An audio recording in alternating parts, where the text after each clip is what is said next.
பயணத்தில் இருக்கக்கூடிய ஒருவர் கஸ்ரு தொழ அனுமதி இருந்தும் கூட அவர் தொழுகை எல்லாம் வந்துட்டு முழுமையாக தொழுகிறார், சுருக்கி தொழாமல் முழுமையாக தொழுகிறார். இப்படி தொழுவாரே ஆனால் அல்லாஹ் வழங்கிய அந்த சலுகையை வந்துட்டு உபயோகிக்காமல் அதிக பிரசங்கித்தனம் செய்யக்கூடியவர் அப்படின்னு சொல்லி சிலர் சொல்கிறாங்க. இது வந்து சரியான கருத்தான்னு கேட்குறீங்க. கேள்வி எண் 2385.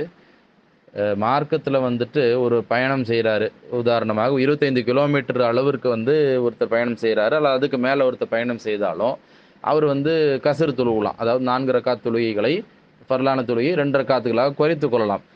இது வந்து கசரு தொழுகை அழைக்கப்படுது. இது முஸ்லீமுடைய 1116 இலக்கத்தின்படி அந்த மாதிரி நம்ம செஞ்சுக்கலாம், சுருக்கி தொழுதுக்கலாம். ஆனால் இது அல்லாஹ்வால் நமக்கு வந்துட்டு சுருக்கி தொழுலாம் அப்படிங்கிற ஒரு சலுகை வழங்கப்பட்டிருக்கிறது, இதில் மாற்று கருத்து இல்லை. ஆனால் கட்டாயமாக ஒருத்தர் வந்து சுருக்கித்தான் தொழுதாகணுமா என்றால் அப்படி கட்டாயம் கிடையாது. நபிகள் நாயகம் ஸல்லல்லாஹு அலைஹி வஸல்லம் அவர்கள் என்ன செஞ்சுருக்கிறாங்க, நமக்கு வந்து வழிகாட்டியிருக்கிறாங்க. எப்படி வழிகாட்டியிருக்கிறாங்க அப்படின்னாக்கா, சுருக்கி தொழலான்ட்டு அனுமதி இருக்குன்னு வழிகாட்டியிருக்கிறாங்க. அது போக நபி ஸல்லல்லாஹு அலைஹி வஸல்லம் அவர்களே வந்துட்டு அந்த மாதிரி ஒன்றுக்கும் மேற்பட்ட பயணங்களில் வந்துட்டு 4 ரக்காத் தொழுகைகள் எல்லாத்தையும் என்ன செஞ்சுக்கிறாங்க, 2 ரக்காத்துகளாக சுருக்கியும் தொழுதுருக்கிறாங்க. இதுக்கு ஏராளமான ஆதாரம் இருக்குது. நபி ஸல்லல்லாஹு அலைஹி வஸல்லம் அவர்கள் பயணத்தின் போது எந்த ஒரு பயணத்திலும் 4 ரக்காத்து தொழுகைகளை வந்துட்டு 2 ரக்காத்துகளாக குறைத்து தொழாம அப்படியே முழுசா தொழுதாங்க என்று ஹதீஸ் கிடையாது. நம்ம பார்த்த வரைக்கும் அப்படி ஹதீஸ் கிடையாது தான். ஆனாலும் கூட மார்க்கம் என்பது நபி ஸல்லல்லாஹு அலைஹி வஸல்லம் அவர்களுடைய சொல், செயல் மட்டும் கிடையாது, அங்கீகாரமும் மார்க்கம் தான் என்ற அடிப்படையில் அன்னை ஆயிஷா ரலியல்லாஹு அன்ஹா அவர்கள் சம்பந்தமாக நசையினுடைய 1456 இலக்கத்தில் உள்ள ஒரு ஹதீஸு, அவங்க நபி ஸல்லல்லாஹு அலைஹி வஸல்லம் அவர்களுடன் உம்ரா பயணம் மேற்கொள்கிறாங்க, மதீனாவிலிருந்து மக்காவுக்கு போகிறாங்க. அப்போ அந்த நேரத்தில் வந்து நபி ஸல்லல்லாஹு அலைஹி வஸல்லம் அவர்கள் வந்து என்ன செய்கிறாங்கனாக்கா, தொழுகைகளை வந்து சுருக்கி தொழுகிறாங்க. அது அப்போ அன்னை ஆயிஷா அவங்க சொல்கிறாங்க, கசர்த்த வத்மம்து வ அஃப்தர்த்த வ சும்து, அல்லாஹ்வின் தூதரே நீங்கள் வந்து தொழுகையை ஃபர்லான தொழுகையை சுருக்கி தொழுதிங்க, ஆனால் நான் முழுமையாக தொழுதேன். அதாவது 4 ரக்காத் தொழுகையை நபி ஸல்லல்லாஹு அலைஹி வஸல்லம் 2 ரக்காத்து தொழுகிறாங்க.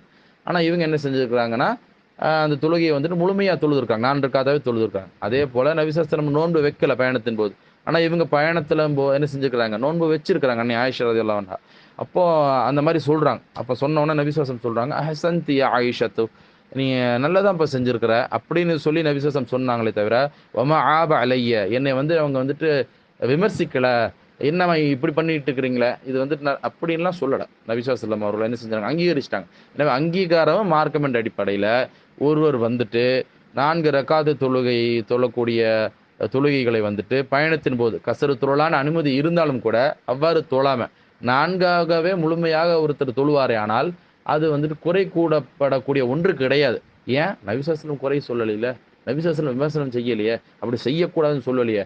அப்போ நிலைமை இப்படி இருக்கும் பொழுது நசையில் உள்ள சரியான ஹதீஸ் தான்.